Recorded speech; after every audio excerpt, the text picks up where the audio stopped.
What if I told you he wasn't the greatest? That a country would fail to protect its greatest natural resource?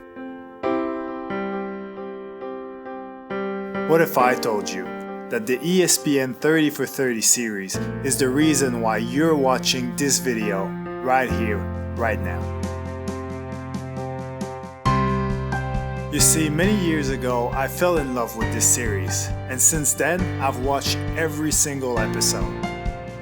I loved it so much because back then it was a brand new way to document sport. To me, it was really inspiring to the point where it motivated me to start my own channel, and that's how Beyond the Game TV was born. So today, as an homage, I guess, to my favorite documentary series, I present to you my top 5 ESPN 30 for 30.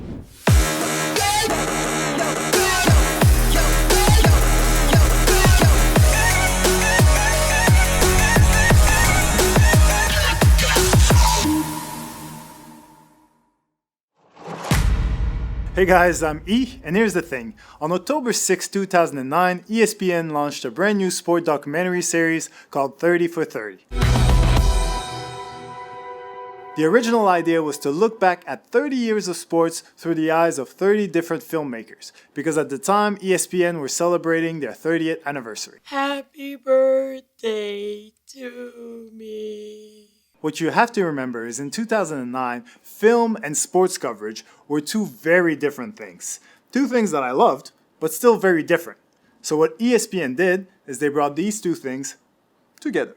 But anyway, today I gotta make some tough decisions and pick only 5 episodes that I think are the best ones and that you guys should definitely watch. My number 5 pick, the best that never was, the story of Marcus Dupree. Are you who they say you are? Yeah. Marcus Dupree? Uh-huh. What the hell is he doing driving a truck? I tell you, it was so beautiful to watch. I had never seen anybody that big run that fast. The story of Marcus Dupree is the story of a man who came from nothing, and by the end of his college career was described by everyone as one of, if not the best player of all times at his position. But then, through a series of bad advice, bad decisions, bad luck, and some pretty weird shit, he ended up right back where he started. It all happened so fast. It just happened. And I really didn't know what I was going to do. Those that saw him play know what they saw was greatness. So in this documentary, you learn first of all how hard you gotta work to become that great. But then you realize how intense the pressure actually is at that level and how quickly everything can turn to shit if you don't know how to handle it. Number 4 of my 30 for 30 top 5, Fantastic Lies. During spring break, when most of the students at Duke were off campus, the captains of the lacrosse team came up with the not-so-bright idea of inviting 2 strippers to perform for the players. This is the story of a bunch of white kids who were playing lacrosse at Duke University. And after a frat house party, they were accused of beating and raping a black stripper. What you got to understand is that this story happened in North Carolina, where segregation is still kind of a big deal today. So at the time, a story about white privileged kids allegedly raping a black girl from the ghetto wasn't something that necessarily surprised a lot of people. And most of us, including me, just assumed they were guilty. I don't think they want a lie detector test because they're afraid they won't pass a lie detector test. As the documentary goes on, it starts peeling all the facts and allegations layer by layer, and you start seeing lies and inconsistencies, and I don't want to spoil it, but let's just say that the result is both mind-blowing and really eye-opening. Number 3 on my 30 for 30 top 5 is Catching Hell, the story of Steve Bartman. Out of 40,000 seats, what are the odds that a ball will seek you out? Fly ball to left, toward the line, Alou over.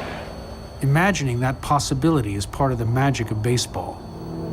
But for one fan, the dream of making that catch turned into a nightmare he could never have imagined. In 2003, Steve Bartman became the most hated man in America. Basically, the Chicago Cubs were just a few outs away from their first World Series in about 60 years. But as the ball got hit in his direction, Steve did what every other baseball fan does in this situation. He tried to catch the ball. And so did everyone around him, by the way. But because he was the closest, Bartman ended up being the one who ultimately was in the way of Moises Alou making the catch. And then the Cubs ended up losing. Then somehow Steve Bartman was held responsible for the Cubs losing the game. And then everybody in that stadium turned on him and started to attack him verbally and physically.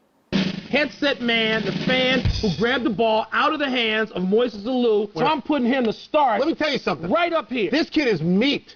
Right now, this kid is meat. And watching the documentary, it was actually quite confronting to realize how much of a good guy he actually is and how he was so loved by his community for all the volunteering that he was doing, and he was coaching kids and all that sort of stuff. And all of a sudden, he's not doing all these things because he's hiding at home, he's depressed, he's scared for his life. And yeah, it's just basically it's a story that makes you realize how quickly sport can turn very good people into bullies and even as far as a lynch mob. Number 2 of my 30 for 30 top 5 is Survive and Advance. North Carolina State. Jim Valvano said, "I believe in dreams." He feels they're a team of destiny. Survive and Advance is a story about believing and chasing your dreams. It's the story of the 1983 North Carolina State basketball team and their famous coach, Jimmy Valvano. Got it drive to the basket. It's down to 7 seconds. You can see the time. Wittenberg. Oh, it's a long way. Oh! They won it on the dunk. Every single day, in every walk of life, ordinary people do extraordinary things. Ordinary people accomplish extraordinary things. Yes, ordinary people can do extraordinary things.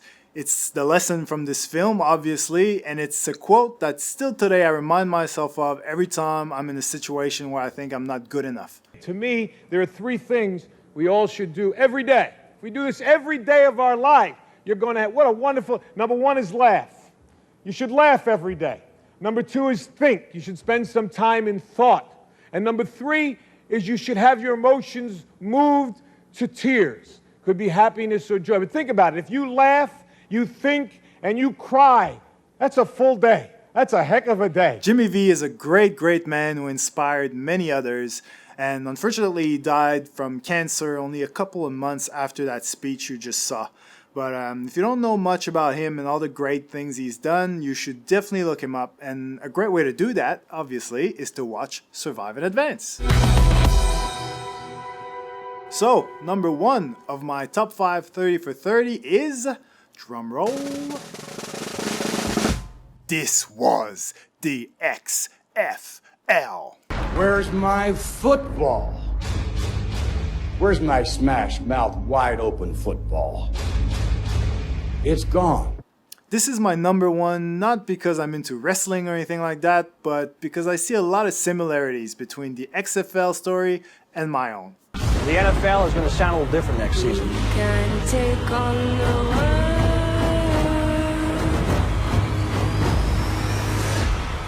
This is the XFL. I've always said that I'd much rather be known forever as the first one who did something than to be known for a little while as the best at it. Because if you're the best at something, eventually someone will come along that's better than you.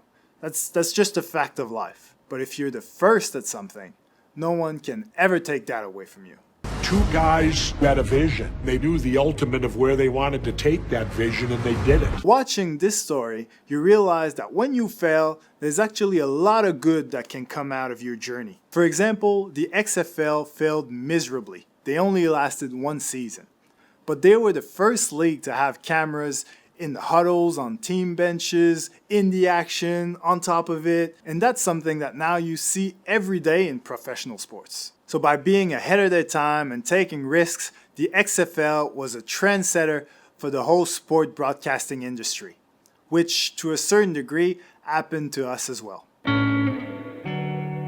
I polarise people, and if you don't get me, you possibly would hate me. But a lot love me too, it's not all hate.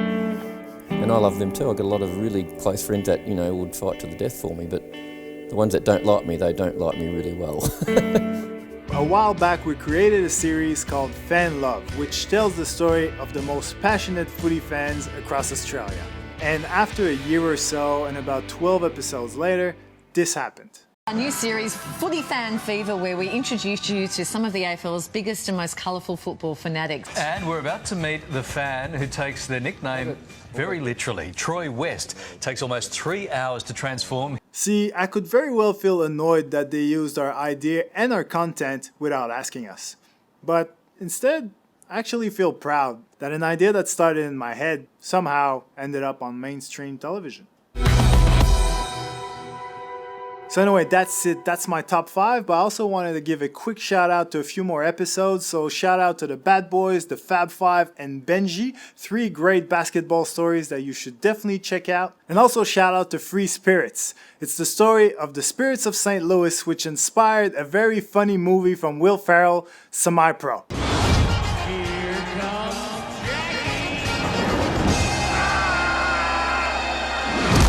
If you thought this movie was just a random comedy, watch the documentary and you'll be amazed to find out how real this story actually is. The league was in the entertainment business. If a fight would break out and you stayed on the bench, you were in big trouble. So anyway, that's it. So thanks for watching. Let me know in the comments if you think there's another episode that should have been in my top 5, and make sure you subscribe so you can catch the next one. Peace!